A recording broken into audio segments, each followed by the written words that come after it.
when you talk to the average Joe about artificial intelligence, one of the more common issues that they're going to bring up to you is how the governments can regulate this technology that companies are developing. People are so concerned about AI taking their jobs or even taking over the entire world like the plot of the Terminator movies that they cry out to their government to put safety guards on this technology.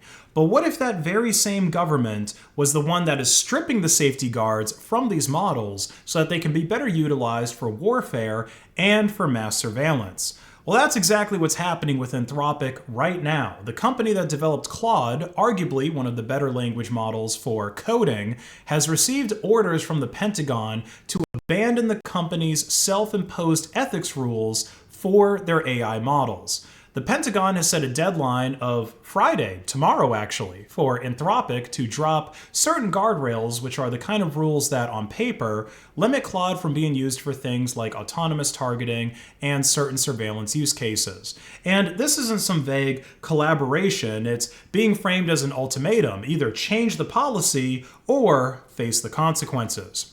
Which is really wild because the whole public sales pitch for AI regulation coming from the government has been that we need safety, we need guardrails, we need accountability, and then the moment you stick the Department of Defense label on the request that's coming from the AI companies, suddenly the guardrails start looking less like safety infrastructure and more like optional accessories that get removed in order to improve performance. It's the classic rules for thee, but not for me.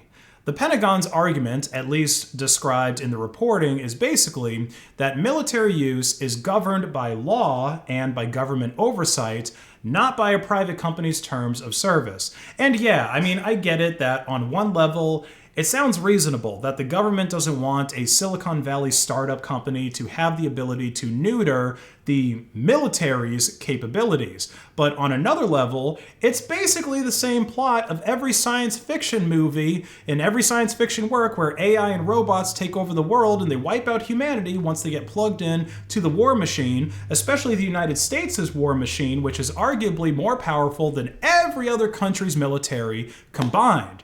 And if you're thinking, okay, wait, aren't the governments also the ones that are pushing these AI safety bills and warning about the existential risk of AI?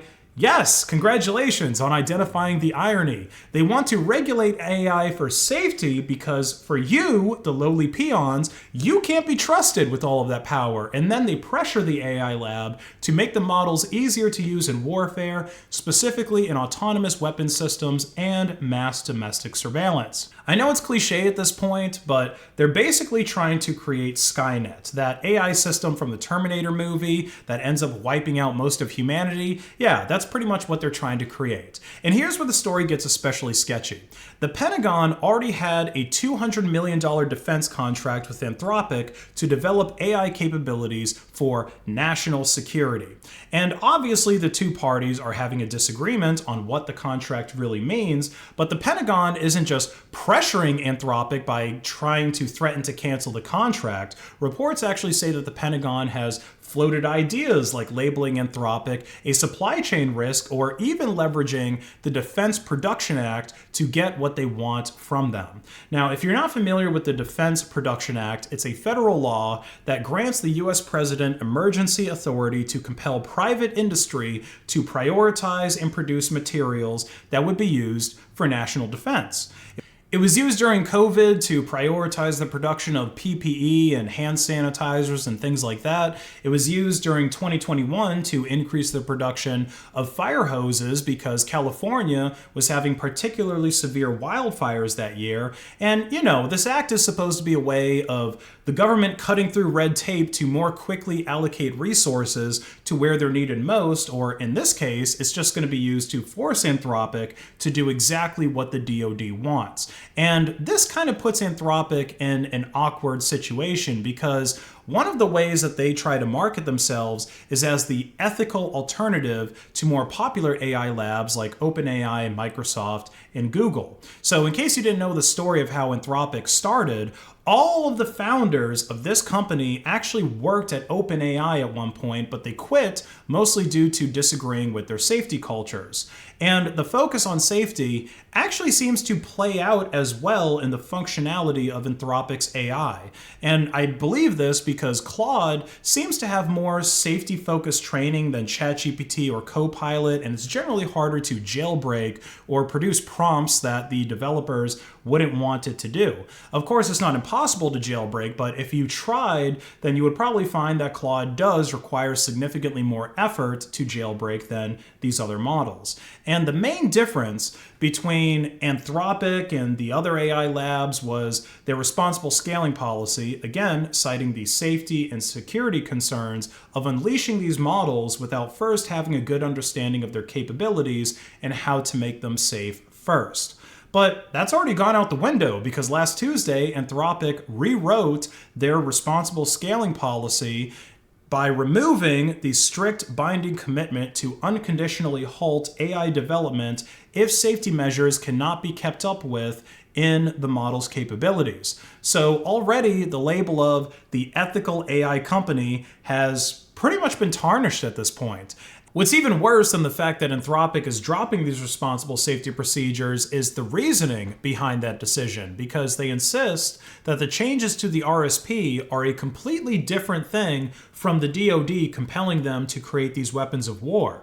The core argument for the change is that if they have guardrails that other companies don't, then Anthropic would be left behind in the AI innovation, and because they're supposed to be the responsible ones, they can't allow themselves to be left behind and let some other, less ethical AI company take the lead in development, especially in the development of artificial general intelligence, which, let's be real, that will probably be the last major innovation that mankind as we know it is able to make.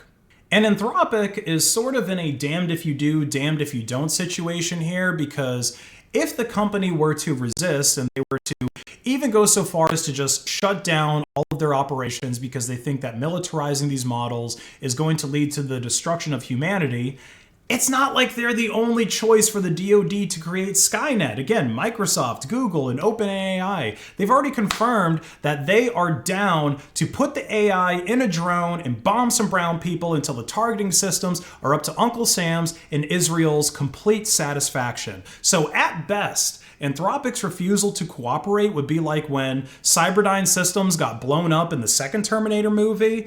At best, all they're able to do is just delay the inevitable. It's going to happen at some point anyway through somebody.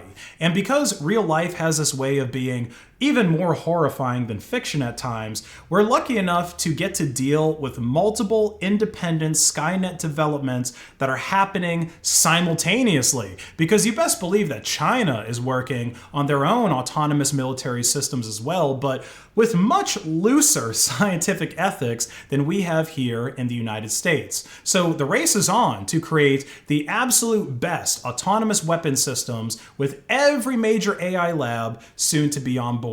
And like the people who worked on the Manhattan Project, all we can really do is just sit back and see who gets to be the first victim of this weapon system. Maybe Iran. I mean, we're just going to have to stay tuned for the next episode of the real-life cyberpunk dystopia. If you enjoyed this video, please like and share it to hack the algorithm, and check out my online store, based.win, where you can buy my awesome merch like this Libre t-shirt or accessories for your phone or laptop. 10% store-wide discount when you pay with Monero XMR at checkout. Have a great rest of your day.